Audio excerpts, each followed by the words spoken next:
एक युद्ध जिसमें 10 लाख से ज्यादा मौतें हुई, एक युद्ध जिसमें 60 लाख लोगों ने देश छोड़ दिया, एक युद्ध जो 21वीं शताब्दी का सबसे खतरनाक वॉर के तौर पर इतिहास में दर्ज हो गया, और वो है रूस यूक्रेन वॉर, जिसे शुरू हुए 1000 दिन पूरे हो चुके हैं और ये आज भी जारी है। 24 फरवरी 2022 को शुरू हुआ ये युद्ध यूरोप का सबसे घातक संघर्ष बन चुका है, जिसे द्वितीय विश्व युद्ध के बाद से अब तक का सबसे बड़ा संकट बताया जा रहा है।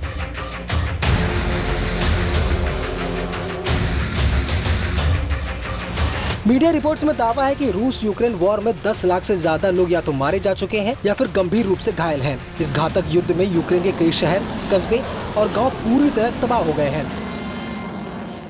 वॉल स्ट्रीट जर्नल की रिपोर्ट के मुताबिक संघर्ष से परिचित लोगों ने बताया है कि युद्ध में 80,000 यूक्रेनी सैनिक मारे गए हैं और 4 लाख से अधिक घायल हैं।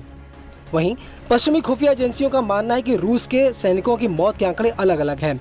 कुछ रिपोर्ट से मारे गए सैनिकों की संख्या 2 लाख और घायलों की संख्या करीब 4 लाख के आसपास बताई गई है। वहीं वॉर शुरू होने के बाद से दोनों ही देश गिरती जनसंख्या से जूझने लगे हैं, क्योंकि दोनों देशों की जनसंख्या पहले से ही घट रही थी और युद्ध से पहले वह इस संकट का सामना कर रहे थे। संयुक्त राष्ट्र के मानवाधिकार मिशन के मुताबिक अगस्त 2024 तक यूक्रेन में कम से कम 11,743 नागरिक मारे गए हैं, जबकि 24,614 नागरिक घायल हुए हैं। ये आंकड़े असल में और अधिक हो सकते हैं, खासकर उन इलाकों में जहां रूस का कब्जा है।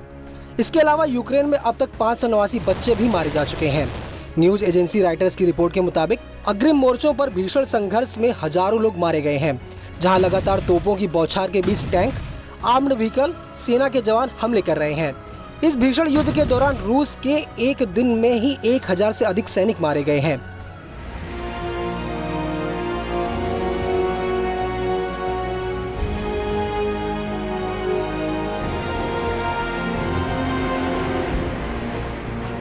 मीडिया रिपोर्ट्स में दावा है कि युद्ध के चलते यूक्रेन की जन्म दर 2.5 साल पहले की तुलना में अब 1/3 रह गई है।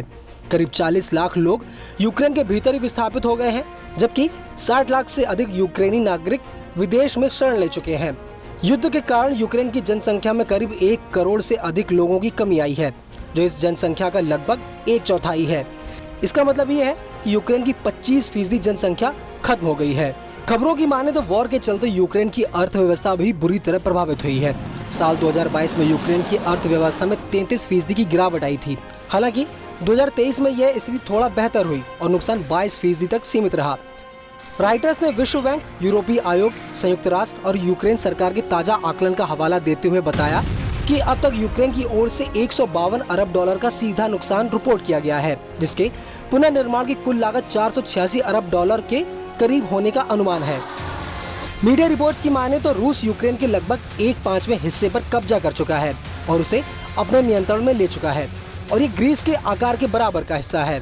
रूस की सेना ने साल 2022 की शुरुआत में यूक्रेन के उत्तरी, पूर्वी और दक्षिण हिस्सों में धावा बोला था और उत्तर में कीव के बाहरी इलाकों तक पहुंच बनाई और दक्षिण में निप्रो नदी को पार किया।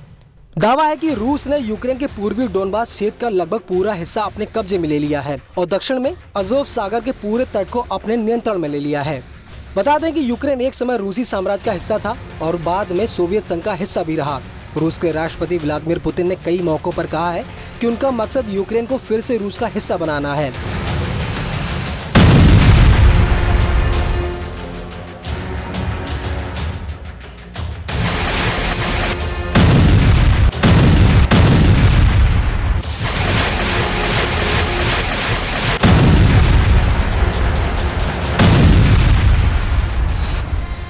माना जा रहा है कि आने वाले दिनों में ये युद्ध और खतरनाक रूप ले सकता है, क्योंकि अमेरिका ने यूक्रेन को रूस में घुसकर लंबी दूरी की मिसाइलों के इस्तेमाल की मंजूरी दे दी है और जिसे लेकर अमेरिका और रूस के बीच भी तनाव बढ़ गया है।